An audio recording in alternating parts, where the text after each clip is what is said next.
Hello everyone, কেমন আছো তোমরা সবাই? তো দেখো, আজকে আমি বানাবো একটা নতুন রেসিপি। তো এটা আমি বানাই না, এটা আমার মাম্মি বানাতো। বিয়ের আগে আমি এটা খুব খেয়েছি আর মাম্মির হাতে তো খুবই ভালো লাগে। তো এখানে আমি নিয়ে নিয়েছি একটা টক দই। হ্যাঁ, আজকে যে রেসিপিটা বানবে সেটা পুরোটাই টক দই দিয়েই হবে। আর এটা আমি তোমাদেরকে বলে দিচ্ছি, এটা রাজস্থানের একটা ফেমাস খাবার। তো তোমরা গেস করবে দেখি কি হতে পারে, তারপর লাস্টে আমি বলবো। ওকে। তো এখানে আমি নিয়ে নিয়েছি দেখো অর্ধেক প্যাকেট দই। তারপর টেস্ট করে দেখছিলাম অনেকটা টক, তাকে আমি জলটা দিতে পারি পরিমাণ মতো।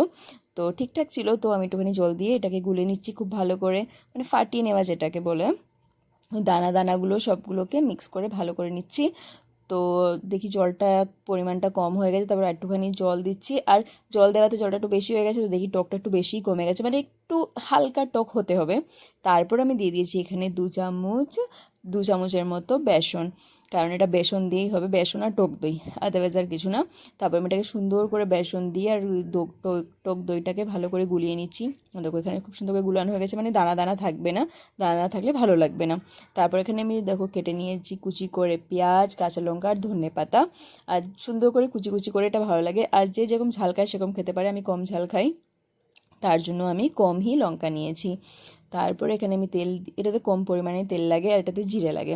তারপরে আমি পেঁয়াজগুলো, কুচি কুচি পেঁয়াজগুলোকে সবার ফার্স্টে ভেজে নেব, একটু লাল লাল হলেই পরে করব। তো এই খাবারটা আমি খুব মিস করি এই খাবারটাকে, কারণ মাম্মি আগে অনেক করতো।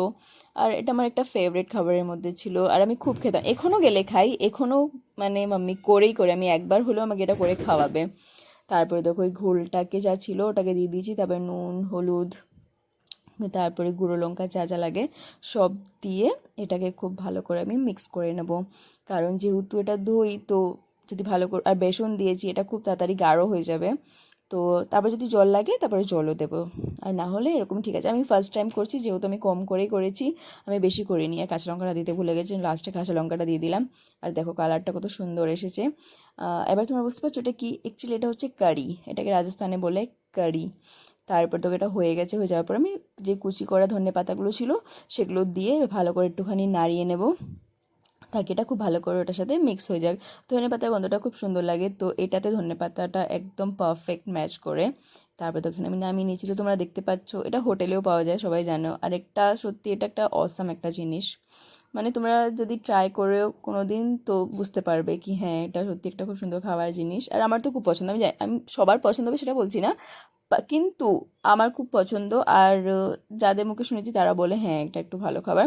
আর এটা হচ্ছে রাজস্থানের ফেভারিট ডিশ, এটা হচ্ছে কারি চাওয়াল, একদম পারফেক্ট ম্যাচ। আর আমার মুখ দেখে বুঝতে পারবে কি সত্যি এত সুন্দর ছিল। এটা আমি কোনোদিনও করিনি, কেন কি মাম্মিই করতো, এটা আমি ফার্স্ট টাইমই করেছিলাম, আর ফার্স্ট টাইমে খুব ভালো হয়েছে। তো আবার দেখা হবে নতুন ভিডিওতে, টাটা।